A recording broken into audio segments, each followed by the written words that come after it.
ดินเด้อถ่ายรูปเนื้อฝรั่งไหมแต่สมัยเนื้อฝรั่งเนี่ยเนี่ยดิล่ะตับปูมาเด้อเดี๋ยวมุดหน้าพ่อกันเดี๋ยวเราลง YouTube เลยนี่แซ่บนัวจ้ากินครับเด็กนัวเดี๋ยวเขาทำมาเบิ่งกันมัน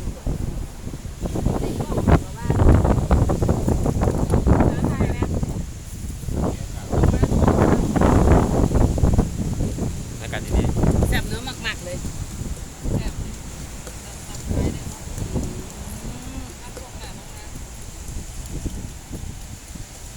มาเที่ยวทะเลครับปูใหญ่ๆเน้นๆเน้นปลาติดปาก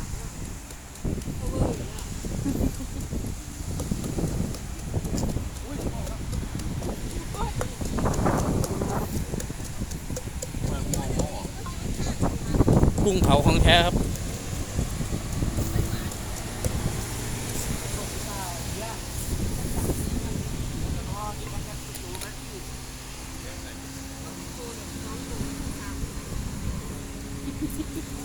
เยี่ยมมีใครบอกในไฟสาม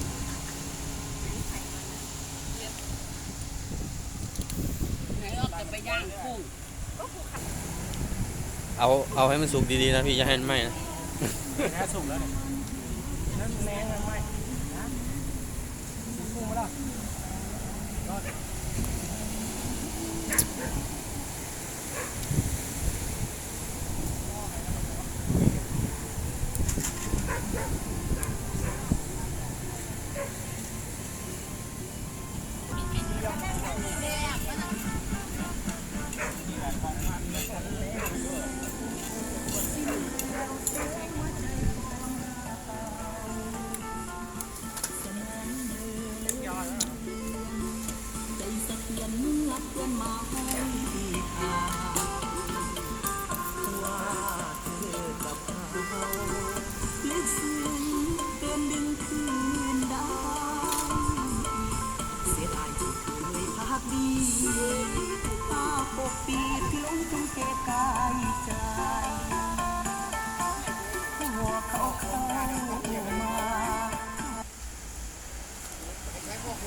เป็นน้องไปเขาเราบอกว่าเดี๋ยวพี่จัดการเองน้องมาสั่ง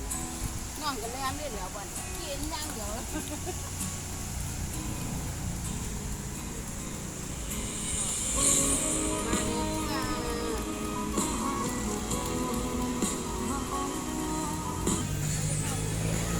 เขาเรียกหมึกอะไรพี่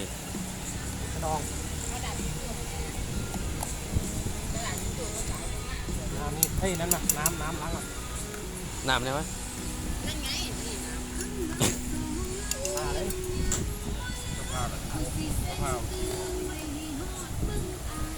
เป็นบ่นั่นเป็นบ่ำใส่โซเต้เพื่อนน่ะลง YouTube ดีมียูทูบนะก็ยังไงเขาไปกดอันนี้ให้แน่เด้อ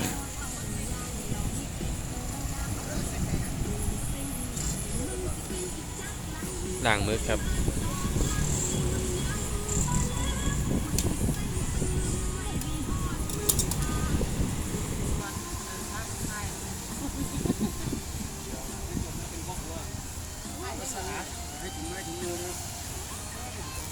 ส่งไปกินว่าถามนั้นจะกระปั้ม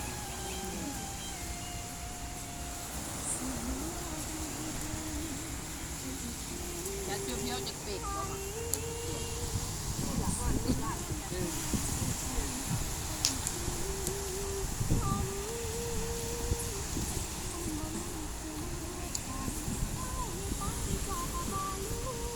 โอ้ยลืมหมอเนาะ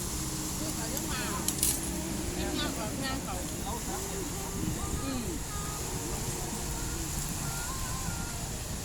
จังหวะจะได้ทำบุญนะจ๊ะ